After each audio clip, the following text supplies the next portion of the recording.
Yang pasti peristiwa hijrahnya Nabi itu setelah peristiwa Isra dan Mi'raj. Karena peristiwa Isra dan Mi'raj itu adalah peristiwa yang terjadi setelah Rasulullah SAW melewati Amul Huzn, tahun duka cita. Nah, Amul Huzn itu pada tahun ke-10 kenabian. Ya. Nah, peristiwa hijrah itu memasuki tahun ke-13 dari kenabian. Nah, peristiwa Isra dan Mi'raj itu terjadi setelah peristiwa Taif. Gitu, setelah peristiwa Taif. Gitu. Jadi kalau ditanya berapa rentang waktu gitu.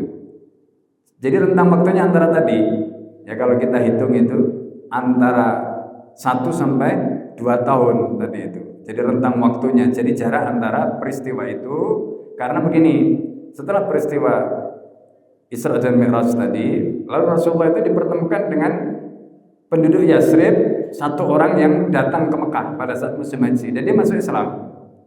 Kemudian dia kembali ke Madinah, ke Yasrib, tapi kemudian akhirnya nggak sempat mengembangkan Islam, meninggal. Kemudian setelah itu baru muncul peristiwa berikutnya, yaitu orang-orang Yasrib, rombongan yang pertama, sampai kemudian akhirnya mereka melakukan Baiat Aqabah yang pertama. 1 tahun kemudian Rasulullah mengirim Mus'ab bin Umair ke sana. Ya, jadi kalau kita lihat jedanya tadi berarti kurang lebih ya sekitar 2 tahun, 1 tahun sampai 2 tahun lah gitu. Kira-kira jeda waktunya itu karena peristiwanya tadi kan.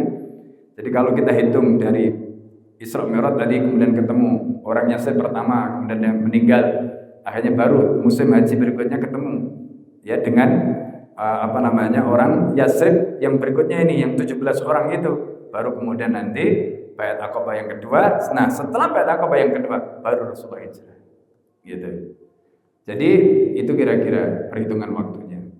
Ya, nah, setelah peristiwa itu baru kemudian Rasulullah SAW betul-betul hijrah ke Madinah. Nah, tentang peristiwa Suraqah tidak masuk di dalam list tadi. Tapi karena orang kafir Quraisy tadi itu gagal untuk mengendus, maka kemudian mereka bikin sayembara. Tadi kan kita sudah katakan di awal, seolah-olah Nabi itu seperti ditelan bumi, hilang jejaknya itu, nggak ada yang tahu. Maka kemudian mereka mengeluarkan sayembara, siapa yang bisa menangkap Muhammad hidup atau mati, kira-kira begitu ya, maka mereka akan mendapatkan hadiah. Nah, gitu. Terus kemudian muncullah Suraqah, ya, yang kebetulan, nah, gitu. Jadi kalau kita lihat ini kan akhirnya berhasil, ya, ketemu gitu, ya, berhasil ketemu. Yaitu kalau kita lihat ya itu sebenarnya juga nggak sengaja, gitu, nggak sengaja. Gitu. Kalau sengaja itu kan artinya banyak orang kan, ini nggak sengaja. Gitu. Jadi kalau orang Jawa bilang itu yang ngiras-ngiras lah gitu. Siapa tahu kalau nanti ketemu, nah, gitu. Karena sudah kehilangan jejak, gitu. Mereka sudah bingung kemana nyarinya, nah, gitu kira-kira.